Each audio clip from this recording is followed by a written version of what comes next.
कार्पण्य दोषोपह स्वभाव पृच्छामि त्वां धर्म सम्मूढ़ चेता यत् श्रेय स्यात् निश्चितं ब्रूहि तत् मे शिष्य ते अहम शाधि मां त्वां प्रपन्नम।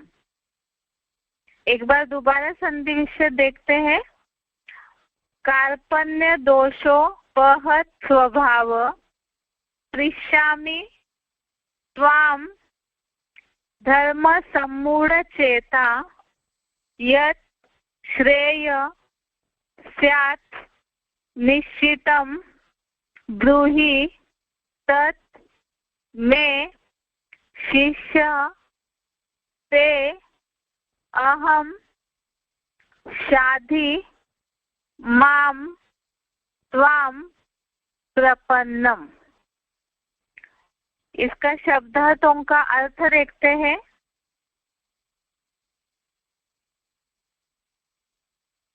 कार्पण्य दोषोपहत स्वभाव अर्थात दीनता के दोष से विकृत स्वभाव वाला। कार्पण्य दोषोपहत स्वभाव अर्थात दीनता के दोष से विकृत स्वभाव वाला। धर्म सम्मूढ़ चेता, धर्म सम्मूढ़ चेता अर्थात सद्धर्म की बातों में महामूर्ख, सद्धर्म की बातों में महामूर्ख मैं त्वाम अर्थात आप, त्वाम अर्थात आप, पृच्छामि अर्थात पूछता हूँ, यश्रेय अर्थात जो भलाई की, निश्चितम अर्थात निश्चित,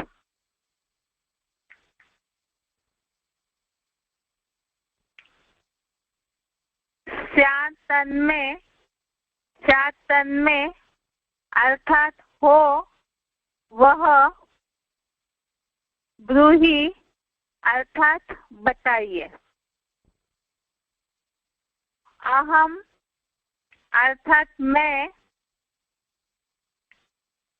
ते अर्थात आपका, शिष्य अर्थात शिष्य हूँ, त्वाम अर्थात आपकी, प्रपन्नम अर्थात शरण में हूँ, माम अर्थात मुझे, शाधि अर्थात शिक्षा दीजिए।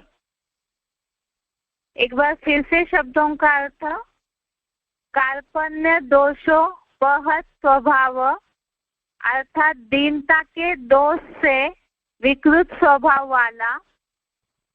धर्म सम्मूढ़ चेता, धर्म सम्मूढ़ चेता अर्थात सद्धर्म की बातों में महामूर्ख में, सद्धर्म की बातों में महामूर्ख में। त्वाम अर्थात आप, त्वाम अर्थात आप, पृच्छामि अर्थात पूछता हूँ, यश्रेय, यश्रेय अर्थात जो भलाई की, निश्चितम अर्थात निश्चित बात, स्यात् तन्मे, स्यात् तन्मे अर्थात हो वह, ब्रूहि अर्थात मुझे बताइए, अहम अर्थात मैं, ते अर्थात आपका, शिष्य अर्थात शिष्य हूँ, त्वाम अर्थात आपकी, प्रपन्नम अर्थात शरण में हूँ, माम अर्थात मुझे शादी अर्थात शिक्षा दीजिए। इसका अर्थ है दीनता के दोष से विकृत स्वभाव वाला सद्धर्म की बातों में महामूर्ख मैं आपसे पूछता हूँ, जो भलाई की निश्चित बात हो वह मुझे बताइए। मैं आपका शिष्य हूँ, आपकी शरण में हूँ, मुझे शिक्षा दीजिए। अर्थ दोबारा एक बार। दीनता के दोष से विकृत स्वभाव वाला सद्धर्म की बातों में महामूर्ख मैं आपसे पूछता हूँ, जो भलाई की निश्चित बात हो वह मुझे बताइए। मैं आपका शिष्य हूँ, आपकी शरण हूँ, मुझे शिक्षा दीजिए। अभी तक जैसे पहले अध्याय से लेके जो भी श्लोक हम पढ़ रहे थे, जिनका भावार्थ देखा है, तो सारे श्लोकों में ही अर्जुन मोह अंधकार में आकर के धर्म युद्ध करना नहीं चाहते हैं। जहाँ गुरु और पितामह भीष्म जैसे पूजनीय लोग उनके सामने युद्ध भूमि में खड़े हैं, तो उन्हें भी वो उनकी जो जीवन शैली है तो उसमें मारना नहीं चाहते, उससे उनको हटाना नहीं चाहते, उन्हें दुख नहीं देना चाहते। और जो कौरव है वो भी उनके भाई है, इसीलिए भी भले विधर्मी है लेकिन फिर भी वो उन्हें भी मारना नहीं चाहते हैं।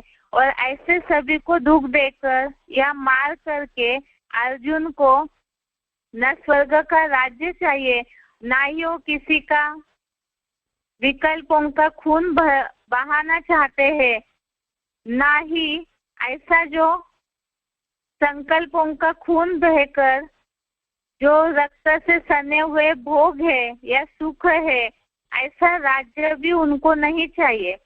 यही बातें अभी तक अर्जुन बोलते आए। उसके बाद भगवान ने उनको समझाया भी कि क्षत्रिय धर्म के अनुकूल काम करना चाहिए, इसीलिए हृदय की कमजोरी छोड़ करके उठो। उसके बावजूद भी अर्जुन युद्ध के लिए तैयार नहीं हो रहे थे, तो अपनी सारी बातें बोलने के बाद तब उनको जो विचार मन में आया है वो विचार इस श्लोक में बताया है कि दीनता के दोष से विकृत स्वभाव वाला, अर्थात मन बुद्धि पूरी दयनीय दीन अवस्था में हो चुकी है, कमजोर हो चुकी है, तो ऐसा जो दोष लगा हुआ है, विकृत स्वभाव हुआ है, तो ऐसे विकृत स्वभाव के कारण सद्धर्म की बातों में महामूर्ख है, अर्थात जो सच्चाई वाला धर्म है उस बात में मूढ़ता आ चुकी है, समझ नहीं है अर्जुन में।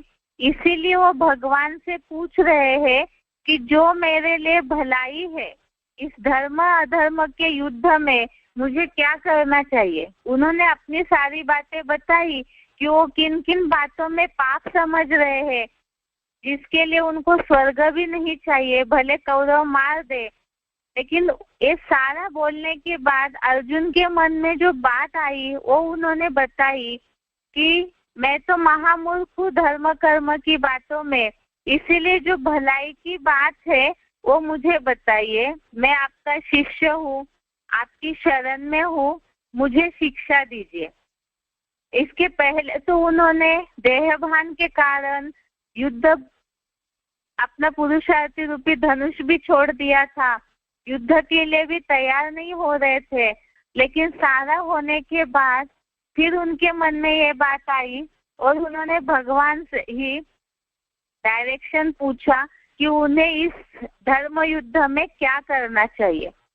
एक बार इसे क्लैरिफिकेशन सहित पढ़ते हैं।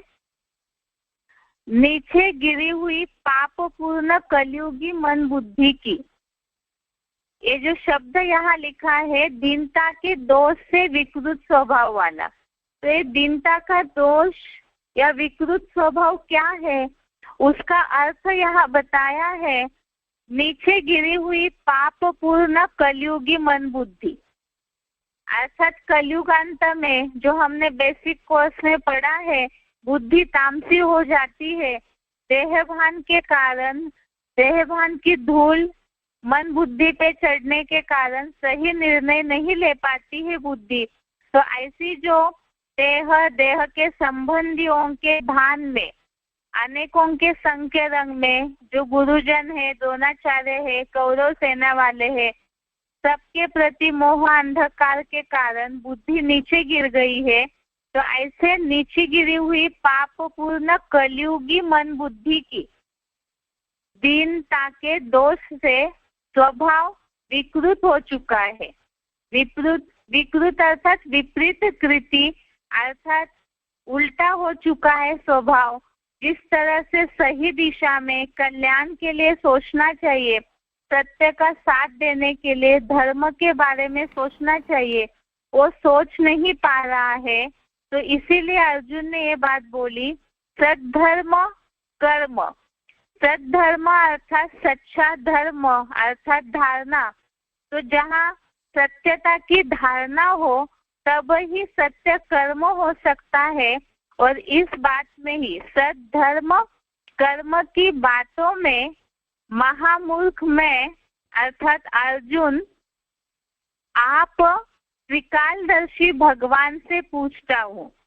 अर्थात अर्जुन की बुद्धि तो तामसी हो चुकी है, विकृत स्वभाव हो चुका है, लेकिन भगवान जो जन्म मरण के चक्र में नहीं आते हैं, उन्हें तो कल्याण किस में है उस बात का त्रिकालदर्शी बनने का ज्ञान है।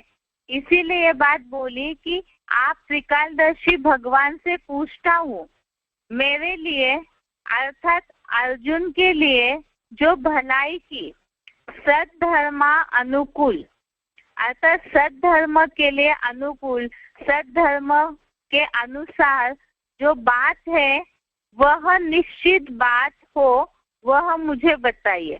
अर्थात धर्म के लिए लागू होने वाली, धर्म के अनुकूल जो बात है, निश्चित बात है और जिसमें मेरी भलाई भी है, तो ऐसी बात मुझे बताइए।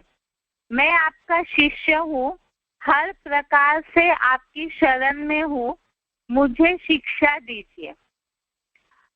तो इस तरह से अर्जुन ने ये बात बोली। पहले तो उन्होंने अपनी सारी बातें बताई, लेकिन बाद में तब उनको ये आया मन में कि बुद्धि तो तामसी हुई है, इसीलिए धर्म कर्म का पूरा नॉलेज रहता नहीं है तामसी बुद्धि वालों में। तो इसीलिए भगवान से वो डायरेक्शन पूछ रहे हैं कि जो धर्मानुकूल बात है वो मुझे बताइए। तो यहाँ पुरुषार्थी जीवन में भी इस आधार से हम इस बात को देख सकते हैं कि कई बार जीवन में ऐसी उलझने आती है पुरुषार्थी जीवन में। जैसे शिव बाबा ने तो मुरली में डायरेक्शन दिया है कि बुद्धि अभी कलयुग में सबकी तामसी है, इसीलिए सात्विक बुद्धि बनाना है। और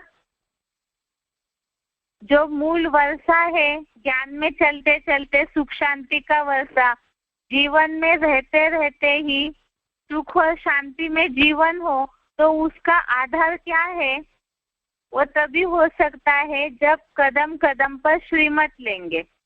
इस बात से और एक भावार्थ समझ सकते हैं हम कि यहाँ पर जीवन का युद्ध है। ये हर मनुष्य व्यक्ति जीवन में, यहाँ जब कलयुग में अनेक धर्म पनप रहे हैं, अनेक तामसी बुद्धि वाले मनुष्य है, तो उसके कारण सभी की ही बुद्धि तामसी है, तो कोई भी सही डायरेक्शन नहीं दे सकता है। और ऐसी जहाँ भ्रमित बुद्धि हो जाती है मनुष्यों की, तो उस समय उलझने ज्यादा बढ़ती है और इसीलिए दुख हो जाता है। और ऐसे समय में निरहंकारी होकर के अगर शिव बाबा के डायरेक्शन पर चलते हैं, डायरेक्शन लेते हैं, तो उसी में ही कल्याण है। जो यहाँ अर्जुन ने भी यही बात बोली कि जो भलाई की सद्धर्मानुकूल ऐसी निश्चित बात हो, वह मुझे बताइए। तो इसमें श्रीमत लेने में बुद्धि का अहंकार नहीं होना चाहिए। कई बार भौतिक दुनिया का नॉलेज होने मात्र से ही जीवन में सफलता नहीं हो सकती। क्योंकि भौतिक दुनिया का नॉलेज, भौतिकता तो अभी अभी बढ़ी है और वो भौतिक दुनिया तो विनाशी है, तो उसके कारण वो सारी परिस्थितियां तो ऊपर नीचे होती रहेगी। लेकिन जहाँ आत्मा अविनाशी है, उसमें जो कर्मों की, संस्कारों की रील भर रही है, अच्छे विचारों की रील भर रही है, तो उसको तीनों कालों के लिए सोचते हुए, भूत भविष्य के लिए सोचते हुए, वर्तमान के लिए सोचते हुए, कर्मों का ध्यान देते हुए श्रीमत लेना जरूरी है। क्योंकि शिव बाबा ने ये बात मुरली में बोली है, सच्ची गीता खंड में भी ऐसा पॉइंट है कि अगर श्रीमत पर चलते हैं तो रिस्पॉन्सिबल बाबा है। अर्थात अगर श्रीमत पर चलते हैं, इस जीवन के युद्ध भूमि में श्रीमत लेते रहेंगे, तो हर बात के लिए जिम्मेवार शिव बाबा हो जाते हैं। तो इसीलिए ही युद्ध में सफलता मिले जीवन के, और साथ में ही जीवन भी सुख शांतिमय हो, ज्ञान में चलते हुए भी जो विघ्न बाधाएं आती है, उसका कारण है कि समय समय पे जो डायरेक्शन लेना चाहिए वो नहीं लेते हैं। अपनी जहाँ पर बुद्धि चलाते हैं तो तामसी बुद्धि होने के कारण असफलता होती है, और असफलता के बाद दुख भी होता है। इसीलिए यहाँ ये बात पुरुषार्थी जीवन में सबके लिए लागू होने वाली है कि भलाई की जो निश्चित बात है, उसके लिए डायरेक्शन लेना जरूरी है। एक बार इस श्लोक का अर्थ दोबारा पढ़ते हैं।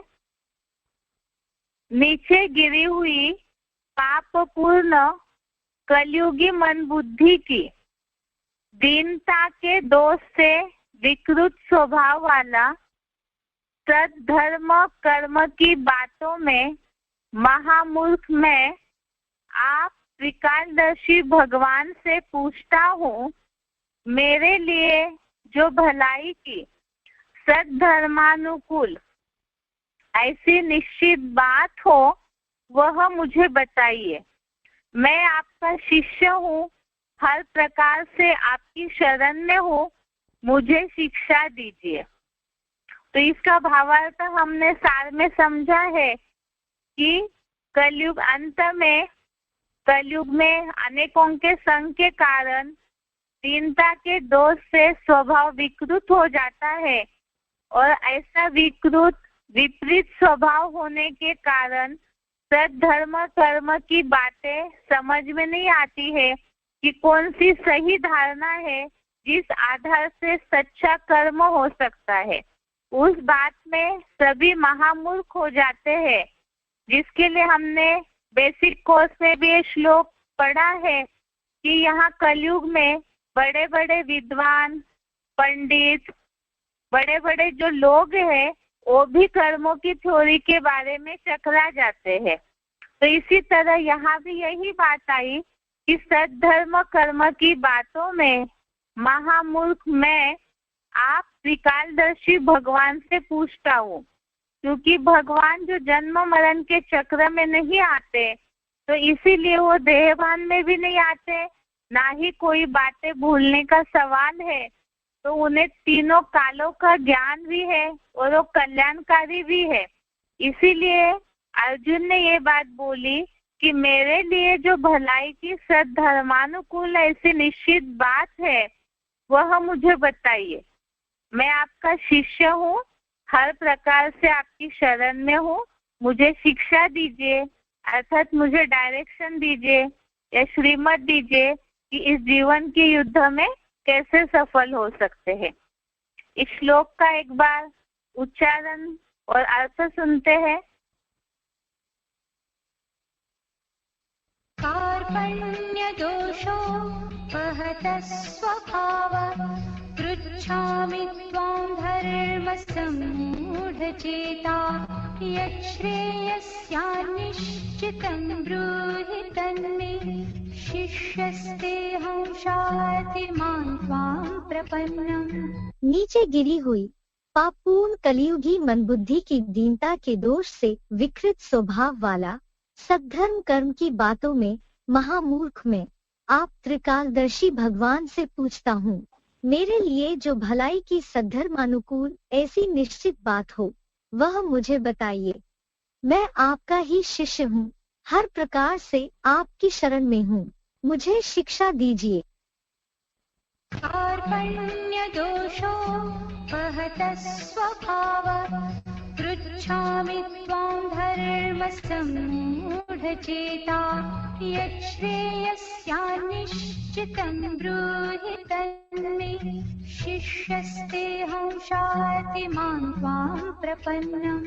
नीचे गिरी हुई पापपूर्ण कलियुगी मनबुद्धि की दीनता के दोष से विकृत स्वभाव वाला सद्धर्म कर्म की बातों में महामूर्ख में आप त्रिकालदर्शी भगवान से पूछता हूँ, मेरे लिए जो भलाई की सद्धर्मानुकूल ऐसी निश्चित बात हो वह मुझे बताइए। मैं आपका ही शिष्य हूँ, हर प्रकार से आपकी शरण में हूँ, मुझे शिक्षा दीजिए। अभी बेसिक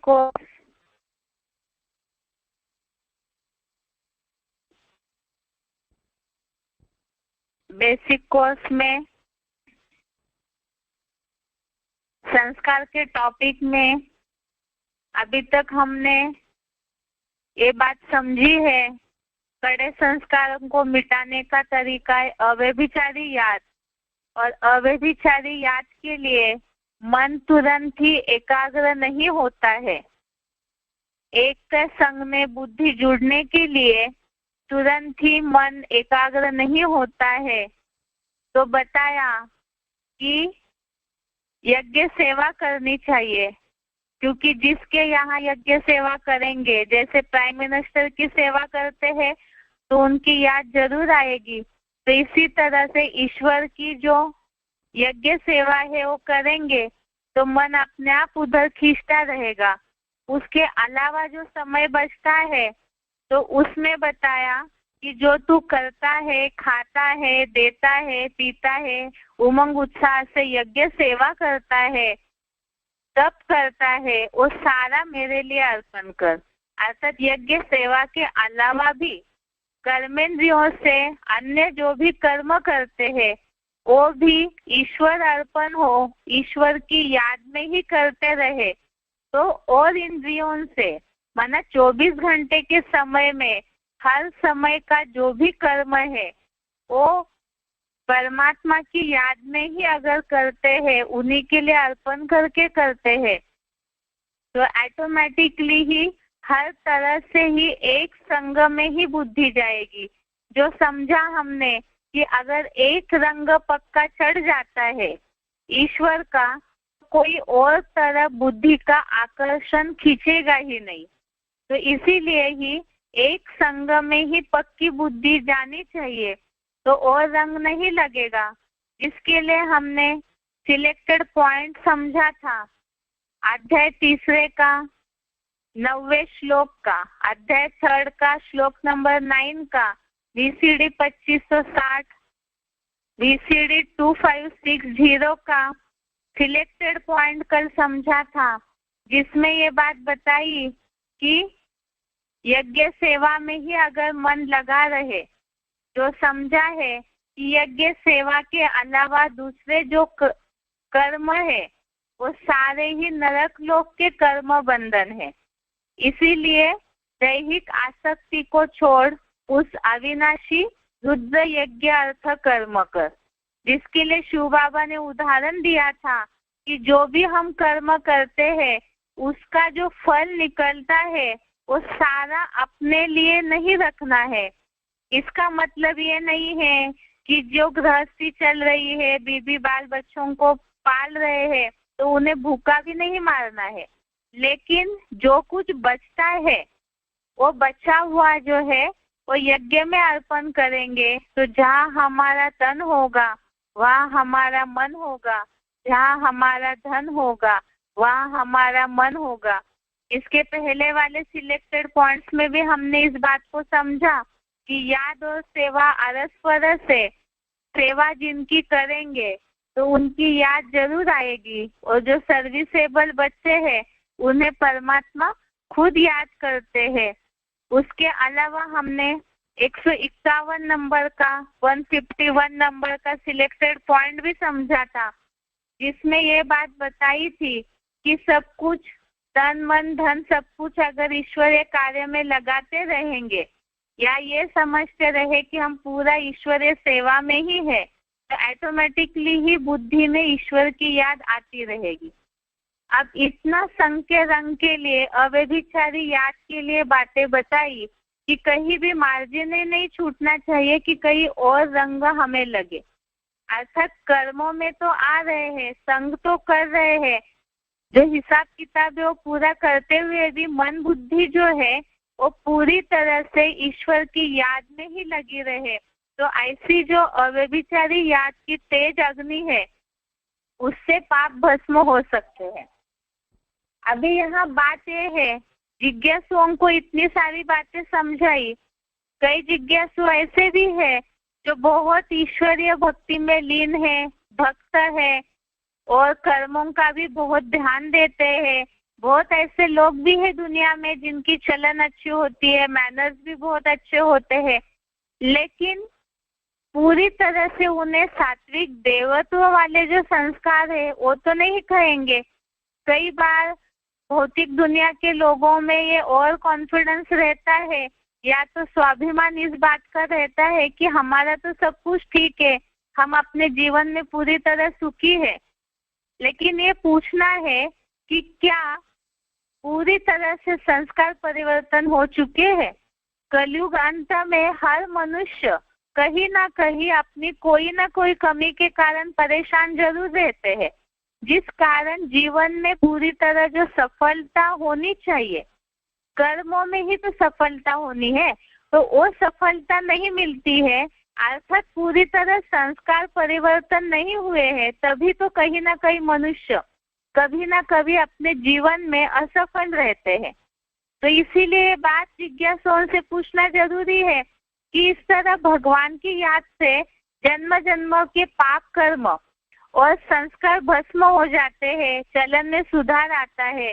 तो जो भी भक्ति कर रहे हैं दुनिया में, क्या सबके संस्कार परिवर्तन हो चुके हैं? सभी जीवन में पूरी तरह से सफल है? नहीं है। हो सकता है जिज्ञासु इस बात में बहस करे, तो उन्हें इस बात को समझाना होगा कि अगर आप सफल है अपने जीवन में, तो फिर जिस तरह देवताओं की मूर्तियों की पूजा हो रही है, तो क्या आपके कर्मों की इस तरह पूजा हो रही है? नहीं हो रही है। इसका मतलब जो भी इस कलयुगी दुनिया के देह रूपी पिंजड़े में फंसे हुए मनुष्य है, वो कोई भी देव कहलाने योग्य, देवता कहलाने योग्य नहीं है। अर्थात उनके संस्कार पूरे परिवर्तन हुए हैं, पाप भस्म हुए हैं, ये नहीं कहा जा सकता है। अब कई ऐसे लोग हैं इस बात को बोलेंगे, बहुत सारे साधु संत है, बहुत सारे गुरु है जिनकी तो लोग पूजा करते हैं भगवान समझ करके, तो कुछ लिमिटेड या कुछ ऐसे संप्रदाय है जो लोग ही उन्हें मानते हैं। सब लोग माने ऐसे तो नहीं है। इसका मतलब पूरी तरह उस व्यक्ति के जो भी गुरु है, साधु संत है, उनके पूरे कर्म भस्म हुए हैं, पाप कर्म, ये नहीं कहा जा सकता। इसे तो हम पहले भी समझ चुके हैं कि मनुष्य को भगवान की उपाधि नहीं दी जा सकती है, क्योंकि मनुष्य जन्म मरण के चक्र में आते हैं, इसीलिए ही उनके पूरे संस्कार परिवर्तन हुए हैं, ये नहीं कहा जा सकता है। अब बात यह है कि जब इतनी भक्ति भावना कर रहे हैं, इतना कुछ कर्मों में सुधार के लिए, संस्कारों के सुधार के लिए कर रहे हैं, दुनिया में भी बहुत सारी ऐसी चैरिटीज है, बहुत सारी संस्थाएं हैं जो इस तरह चरित्र निर्माण की कोशिश कर रहे हैं, भक्ति वाले लोग भी बहुत सारी मेहनत कर रहे हैं, लेकिन इसके बावजूद भी जो समूल परिवर्तन दिखना चाहिए वो क्यों नहीं दिखता है? जिसके लिए हमने इस बात को समझा था कि दवाई लेते हुए भी बीमारी ठीक नहीं हो रही है, उसका क्या कारण है? अर्थात भगवान को याद करते हुए भी बीमारी ठीक नहीं हो रही है, उसका क्या कारण है? भगवान दवाई है, याद है उस दवाई लेने का तरीका।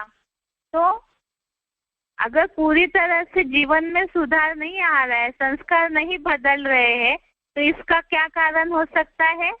क्योंकि विधि से सिद्धि कहा है तो जरूर कहीं ना कहीं दवाई लेने में गलती हो रही है। तो इसीलिए ही जो सफलता मिलनी चाहिए, संस्कार परिवर्तन जो होने चाहिए, जीवन जो सुख शांति में सफल होना चाहिए, वो नहीं हो रहा है। अब यहाँ इसका कारण क्या है? दवाई के लिए तो समझ में आ जाए, मनुष्यों को अर्थात जिज्ञासुओं को इस बात को समझाना होगा कि आप अगर दवाई अपनी सही ले रहे, भगवान की याद सही कर रहे हैं, तो परिवर्तन क्यों नहीं दिख रहा है? तो इसका मतलब जिन्हें हम भगवान मानकर याद कर रहे हैं, ये देखना होगा कि क्या वो दवाई सही है, अर्थात जिसे हम भगवान मानकर याद कर रहे हैं, भगवान का वो रूप यथार्थ है, और अगर वो यथार्थ रूप है भी तो क्या हम सही रीति से याद कर रहे हैं? ये दोनों प्रश्नों का समाधान अभी हम देखते हैं। इसमें सबसे पहली बात है कि क्या हम यथार्थ रीति से दवाई ले रहे हैं या भगवान को सही तरह से स्मरण कर रहे हैं। जो अव्यभिचारी याद होनी चाहिए ये तो हमें समझ में आ गया, लेकिन उसे हम सही तरह से कर रहे हैं या नहीं, इसके लिए पुराने जमाने में साधु संत भी इस बात की गहराई को समझे थे। जो हमने कबीरदास का दोहा कल देखा है कि माला तो कर में फिरे, जीभ फिरे मुख माही, मनुआ तो चहुदिशी फिरे, यह तो सुमिरन नाही। अर्थात हाथ में माला फेर रहे हैं, जीभ से राम नाम का या कोई भी मंत्रों का उच्चारण करते हैं, जाप करते हैं, लेकिन मन चारों तरफ से फिर रहा है, दुनिया में भटक रहा है, तो इसे सुमिरन नहीं कहा जा सकता है।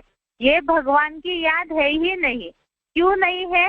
क्योंकि हाथ से केवल माला फिरने को भगवान का स्मरण नहीं कहा जा सकता, कर्मेंद्रियों से स्मरण नहीं किया जाता है, मन से स्मरण किया जाता है, और मन तो चारों तरफ भटक रहा है, दुनियावी बातों में बुद्धि जा रही है, तो उसे कबीरदास जी ने बोला है कि ये सुमिरन नहीं है, अर्थात ये भगवान की याद नहीं कहा जा सकता है।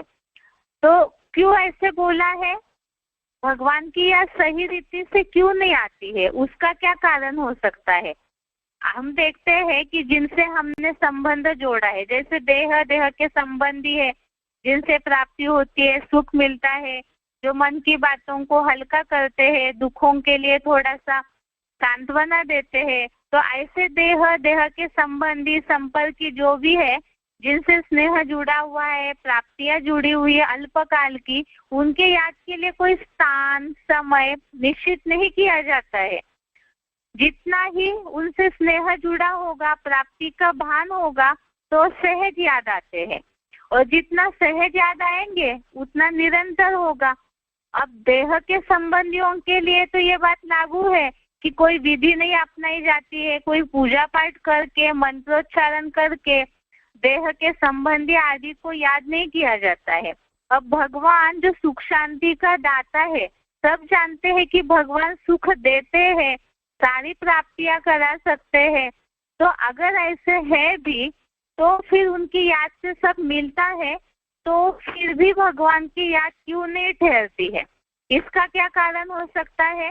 भगवान की याद के लिए इतना सारा सरंजाम करते हैं भक्ति मार्ग में लोग, पूजा पाठ करना, मंदिरों में जाना, मंत्र बोलना, कितना कुछ करते हैं, दान पुण्य करना, बहुत कुछ मेहनत करते हैं।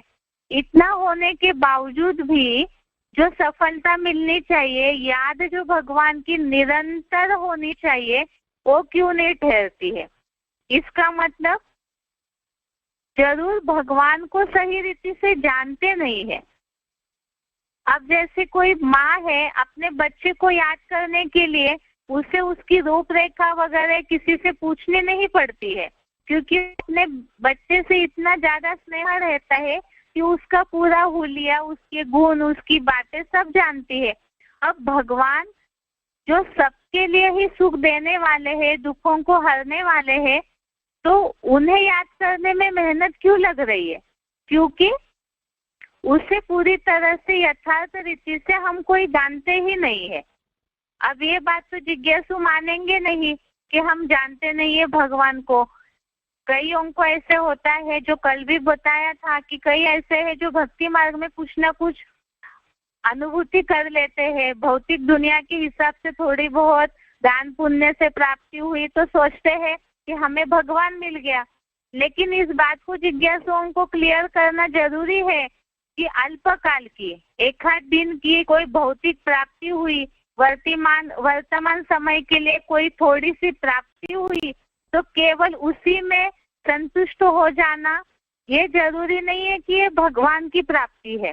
वास्तव में पूरे जीवन भर के लिए सुख शांति मिले, भविष्य के लिए भी प्राप्ति हो जाए, तो वास्तव में भगवान ऐसी अतः प्राप्ति कराते हैं। तो उनकी याद इतनी महत्वपूर्ण है, इसलिए तभी तो सारे मनुष्य उन्हें पुकारते हैं। तो ऐसे भगवान को हमने जाना है, ये कैसे कह सकते हैं? क्योंकि जानेंगे तो प्राप्ति भी होनी चाहिए, तो हुई नहीं है।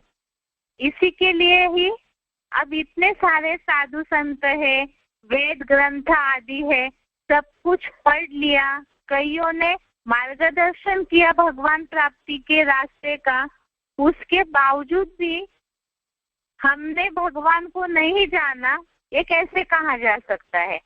लोग तो जिज्ञासु तो यही बोलेंगे, ये तो असंभव है, इतना सब कुछ हो रहा है, माना हमें ईश्वर की प्राप्ति हुई है। अगर ऐसे है तो इसके लिए गीता में एक श्लोक है, जो श्लोक हमने कल पढ़ा है, 10वें अध्याय का दूसरा श्लोक, अध्याय 10 श्लोक नंबर 2। एक श्लोक है, न मे विदुः सुरगणाः प्रभवं न महर्षय अहम आदिहि देवानां महर्षिणां च सर्वशः। यहाँ ये जो बात आई है, भगवान को हम नहीं जानते हैं, इसका क्या कारण है, ये बात इस श्लोक में आई है। अध्याय 10 का दूसरा श्लोक, इसका अर्थ है, मेरे दिव्य प्रवेश योग्य प्रकृष्ट जन्म को न देवगण और न द्वापर युगी मुनियों या महर्षियों ने जाना है, क्योंकि देवताओं, देवर्षियों, ब्रह्म ऋषियों और महर्षियों का सब प्रकार से महादेव द्वारा आदिकालीन आदिश्वर मैं हूँ। यहाँ ये जो बात आई है कि आदिकालीन आदिश्वर मैं हूँ, तो महर्षि, देवगण, देवताएं कोई भी नहीं जानते हैं। उसका कारण क्या है? जो ये बात आई, इतने सारे वेद ग्रंथ, साधु संत आदि ने भगवान प्राप्ति का रास्ता बताया, तो भी ये क्यों कहा जा रहा है कि हमने भगवान को नहीं जाना? इसलिए क्योंकि जो सबका आदि है, उसका परिचय कौन दे सकता है? क्योंकि भगवान जो सारी सृष्टि का आदि है, शुरुआत करने वाला है, तो उसका परिचय, उनका परिचय वो खुद ही दे सकते हैं। और कोई भी मनुष्य मात्र जो उनके बाद निर्माण हुए हैं, जो बाद में रचना जिनकी हुई है, तो वो भगवान का परिचय यथार्थ रीति से कैसे दे सकते हैं? यही इस श्लोक में बताया है। जैसे एक व्यवहारिक उदाहरण अगर हम लें कि पिता का जो परिचय है यथार्थ रीति बच्चा दे नहीं सकता, क्योंकि पिता जो है वो रचयिता है, वो अपने बच्चे की भले पहचान दे सकता है, लेकिन जो रचना है वो रचयिता का परिचय यथार्थ रीति नहीं दे सकता है। तो यही कारण है, जिज्ञासुओं को हम ये बात बता सकते हैं कि हम भगवान को अपने आप से नहीं जान सकते हैं जब तक वो आकर के अपना परिचय न दे। इसीलिए ही पुराने जमाने में भी ये बात बताई जा सकती है कि ऋषि मुनि जहाँ बहुत खोज करते रहे, बहुत तपस्या करते गए, जब वो पूरी तरह से यथार्थ रीति से नहीं समझ पाए, तब ही कईयों ने नेति नेति बोल दिया कि भगवान का अंत नहीं है, कईयों ने सर्वव्यापी बोल दिया, कई धर्म वालों ने, जैसे मुस्लिम लोग कहने लगे कि ईश्वर अल्लाह जो है वो जरे जरे में है। तो पूरी तरह से उसका परिचय कोई समझ ही नहीं पाया, तभी तो इस तरह की अलग अलग मान्यताएं भगवान के बारे में निर्माण होने लगी। और इसीलिए ही ये बात समझना जरूरी है कि भगवान का परिचय कौन दे सकता है। और कोई साधु संत वेद ग्रंथ के द्वारा जब हम भगवान को सही रीति से यथार्थ रीति से नहीं समझ पाए तो उनका परिचय कौन दे सकता है। जिसके लिए इस श्लोक में आया कि सब प्रकार से आदिकालीन आदिश्वर मैं हूँ। तो जो आदि है, शुरुआत है, वही वास्तव में अपना भी परिचय देते हैं और सारे जो मनुष्य मात्र है इस सृष्टि के, उनका भी ज्ञान सागर होने के कारण सबका परिचय कर्मों की थ्योरी बताने के लिए भगवान स्वयं ही निमित्त बनते हैं। अब इसके लिए भी भगवत गीता में ही इस बात को बताया है।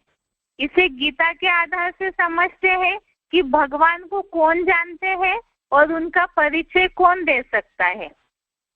इसका जवाब गीता में 10वें अध्याय का 15वां श्लोक है, अध्याय 10 श्लोक नंबर 15। श्लोक है, स्वयं एव आत्मना आत्मानं वेत्थ त्वं पुरुषोत्तम भूत भावन भूतेश देव देव जगत्पते। स्वयं एव आत्मना आत्मानं वेत्थ त्वं पुरुषोत्तम भूत भावन भूतेश देव देव जगत्पते। इसका अर्थ है, रूहों में सर्वोत्तम हे भूतों के जन्मदाता भूतेश देव देव जगतपते, त्वम स्वयं भूतेश्वर हे देवादिदेव जगतपति, आप स्वयं ही अपने द्वारा अपनी आत्मा के स्वरूप को जानते हो। अर्थात यहाँ इसने बात बताई कि आप स्वयं ही अपने आत्मा द्वारा अपने स्वरूप को जानते हो, अर्थात और कोई भी उनका परिचय देने के लिए सक्षम नहीं है।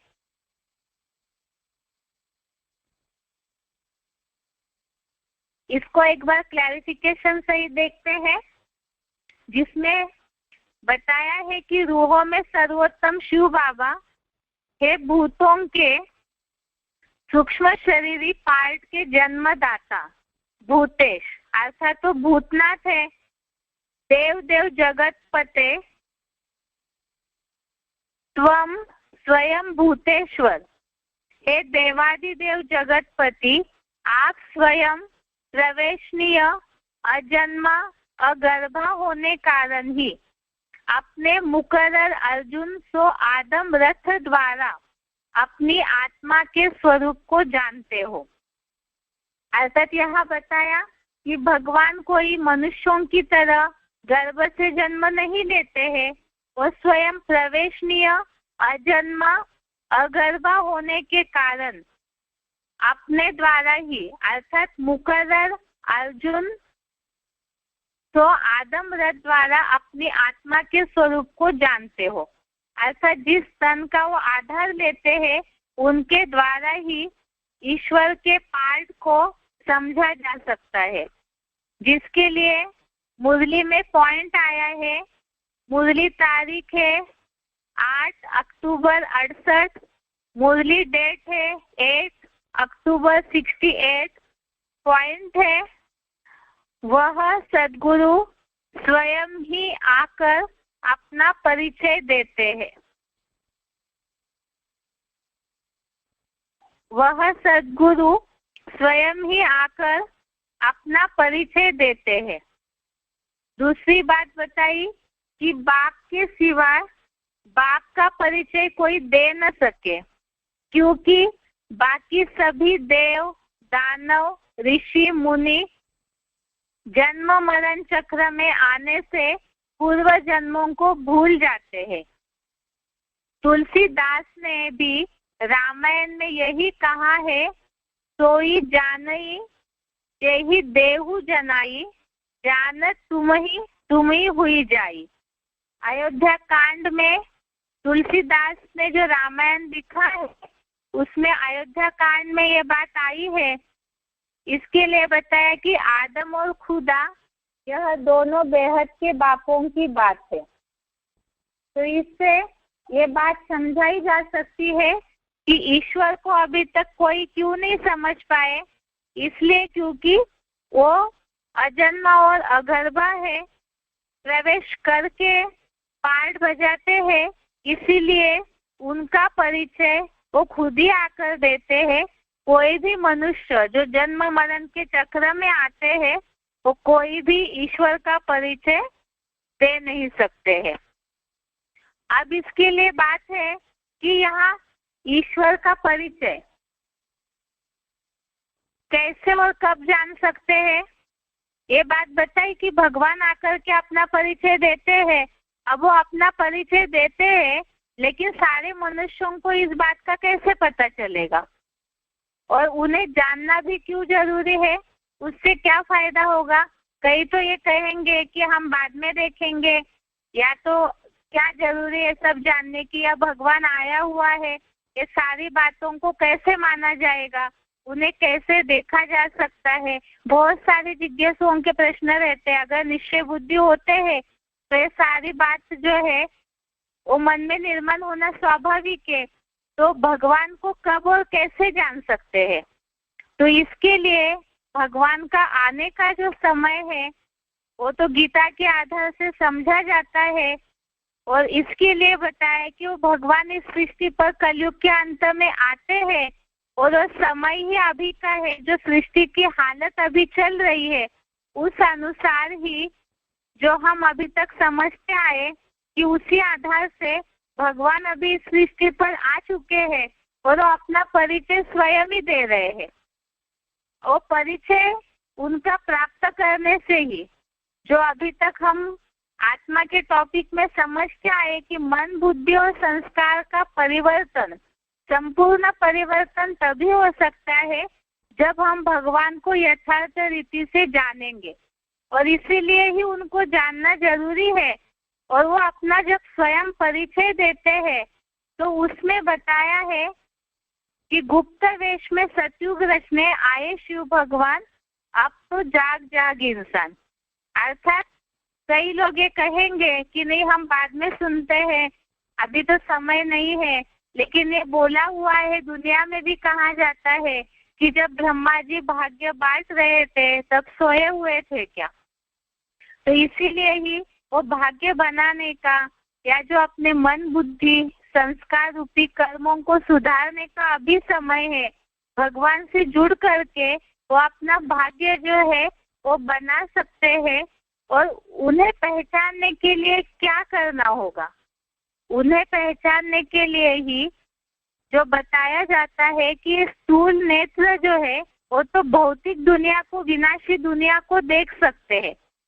इन आँखों से जो अदृश्य चीजें हैं, भगवान जो है अव्यक्त है, उनके उस रूप को स्थूल भौतिक आँखों से नहीं देख सकते हैं, जिसके लिए ही जरूरी है, जैसे अर्जुन को भी भगवान ने गीता में बताया कि इन आँखों से अर्जुन को भगवान ने विराट रूप दिखाने के लिए दिव्य नेत्र प्रदान किए। अब वो दिव्य नेत्र जो है वो कोई जादू के नेत्र तो होते नहीं है कि अचानक ही आंख दी और तुरंत भगवान का रूप दिखाई दे। उसके लिए ही वो कैसी आंखें होती है, वो दिव्य नेत्र माना क्या है, कैसे भगवान को देख सकते हैं, उनके रूप को कैसे पहचान सकते हैं, इसके लिए गीता में ही उसका रास्ता बताया है। वो रास्ता क्या है, 11वें अध्याय का 8वां श्लोक है, अध्याय 11 श्लोक नंबर 8। इसमें बात आई है,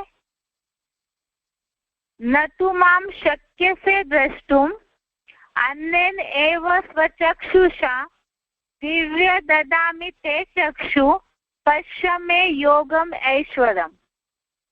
11वें अध्याय का 8वां श्लोक है, न तु माम शक्य से द्रष्टुम अन्येन एव स्वचक्षुषा दिव्य ददामि ते चक्षु पश्य मे योगम ऐश्वरम। अर्थात किंतु इन्हीं अपनी आंखों से मुझको नहीं देख सकेगा, तुझको दिव्य नेत्र देता हूँ, मेरे ऐश्वर्यवान यौगिक रूप को देख सकेगा।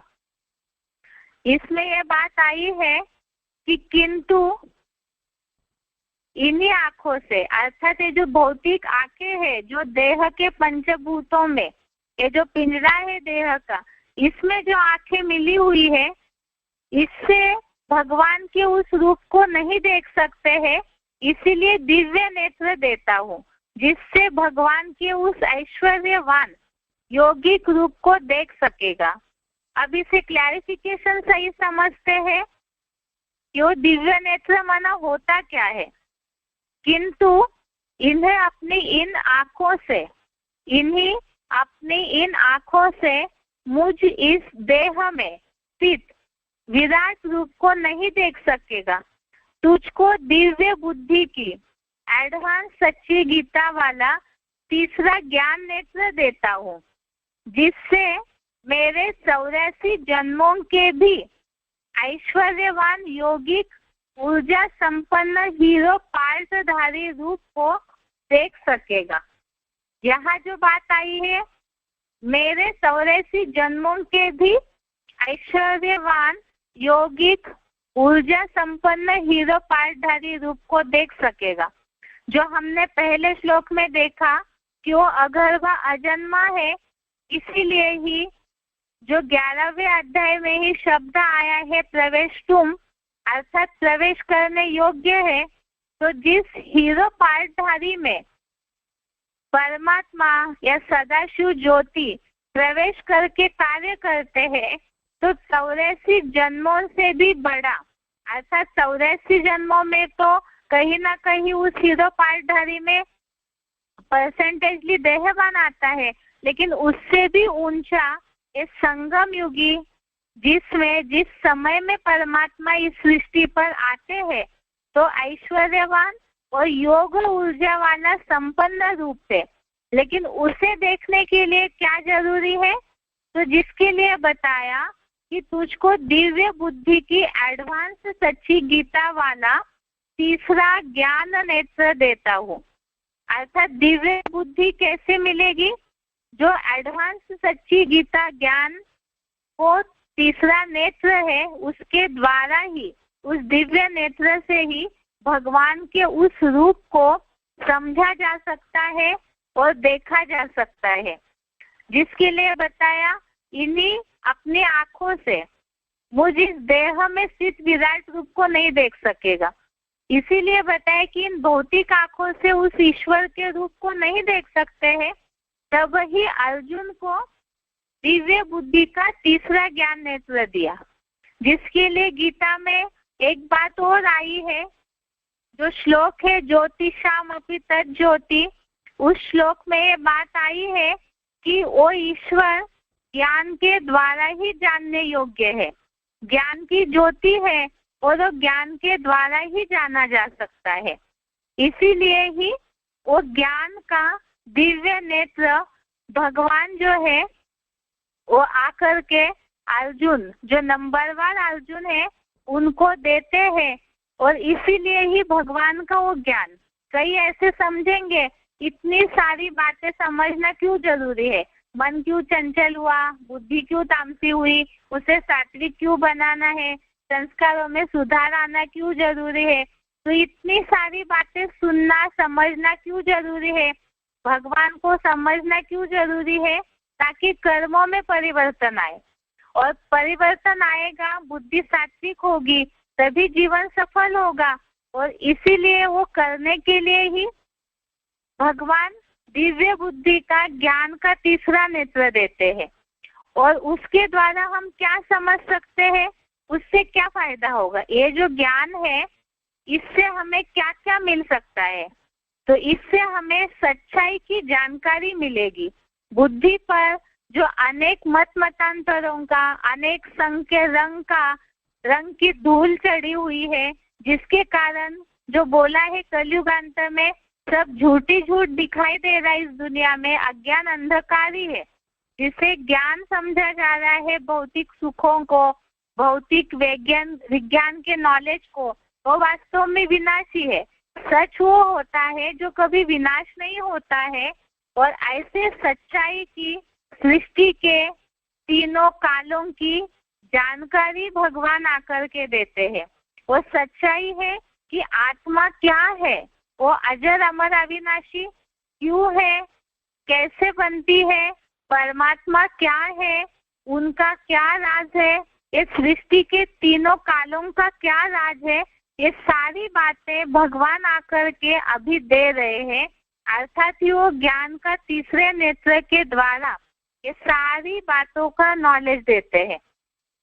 इसी के द्वारा ही, इस ज्ञान दीपक के द्वारा, ज्ञान के तीसरे नेत्र के द्वारा हम अपने और भगवान के यथार्थ रूप को जान सकते हैं।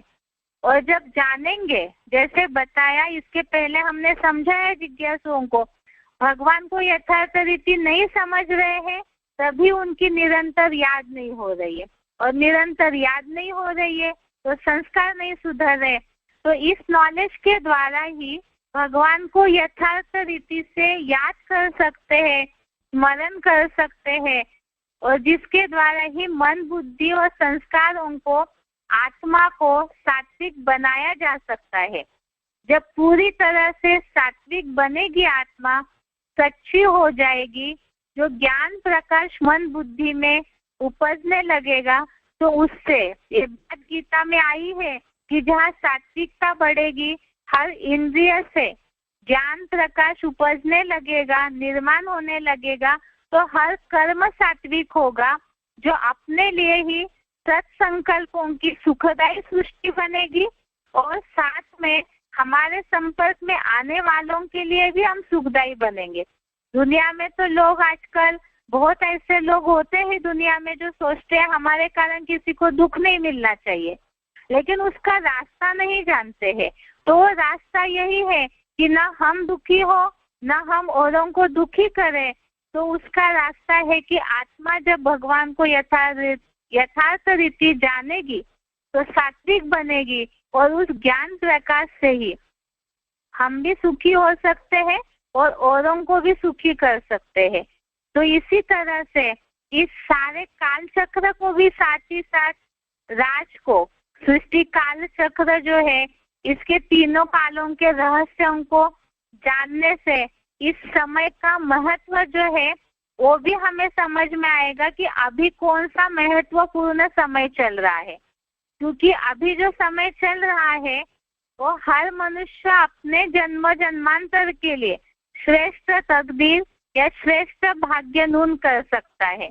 क्योंकि इसके पहले भी हमने समझा है, मुट्ठी में है तकदीर तुम्हारी, अर्थात इतनी सारी बातें हमने समझी कि मन की चंचलता को स्थिर करना है, बुद्धि को सात्विक बनाना है। इसी के लिए श्रीमत जो ईश्वर देते हैं उस पे चलने से परम पद की प्राप्ति हो सकती है, और संगत तोड़ करके पूरी तरह से ईश्वर से जुड़ेंगे तो अव्यभिचारी याद अग्नि के द्वारा पूरे पाप कर्म भस्म हो सकते हैं। तो सारा ही समय अभी चल रहा है, लेकिन हो सकता है कई बार जिज्ञासु ये बोले कि नहीं, हम तो बाद में सुन लेंगे, अभी समय नहीं है।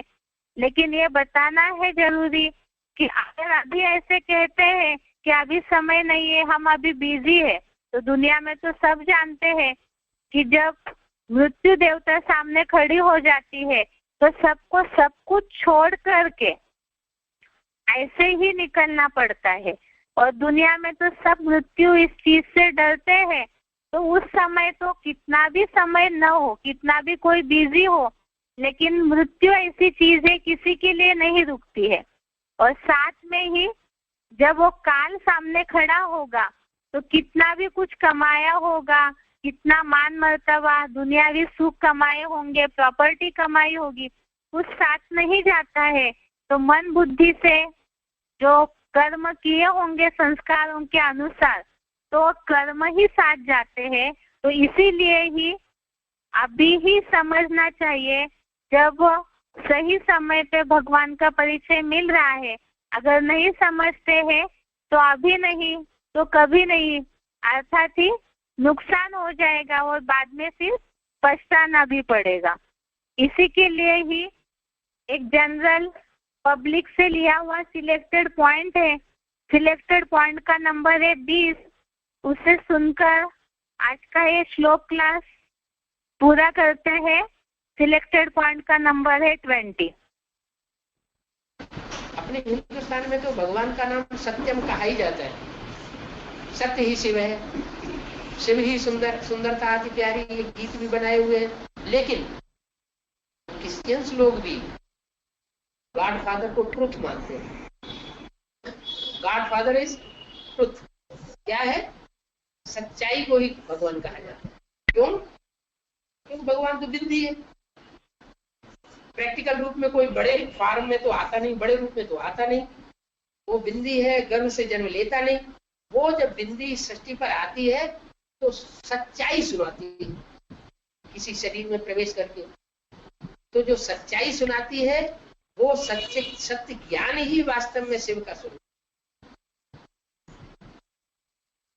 शिव और कोई रूप में संसार में प्रैक्टिकल रूप में प्रत्यक्ष नहीं होता। पहले वो ज्ञान के रूप में प्रत्यक्ष। पहले ज्ञान दाता या पहले ज्ञान?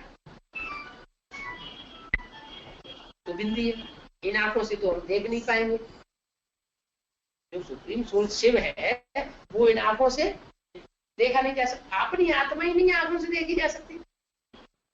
दूसरों की आत्मा को इन आंखों से नहीं देख सकते। तो जो सुप्रीम सोल है उसको कैसे देखेंगे? तो पहले ज्ञान आता है। ज्ञान माने सच्चाई आती है। ज्ञान माने जानकारी। किस चीज की जानकारी? सच्चाई की जानकारी। किस चीज की सच्चाई? आत्मा क्या है, परमात्मा क्या है, ये सारी सृष्टि चक्र क्या है, के बारे में जो जानकारी है वो जानकारी, ज्ञान ही ज्ञान है।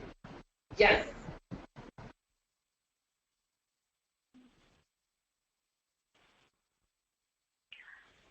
आज के लिए यहाँ तक ही। कल हम समझेंगे जिज्ञासु जो आगे सुनने के लिए इच्छुक है, हमारा ज्ञान सुनाने का तरीका ऐसे हो जो ये सारी बातों को जानने की जिज्ञासुओं के अंदर इच्छा निर्माण हो, जिज्ञासा निर्माण हो। तो उन्हें आगे क्या समझाना है, ज्ञान योग का महत्व क्या है, आत्मा रूपी बैटरी कैसे चार्ज करना है, इस ड्राइवर को खाना खिलाने से क्या फायदा होगा, ये सारी बातों को हम कल देखते हैं। आज के लिए यहाँ तक ही।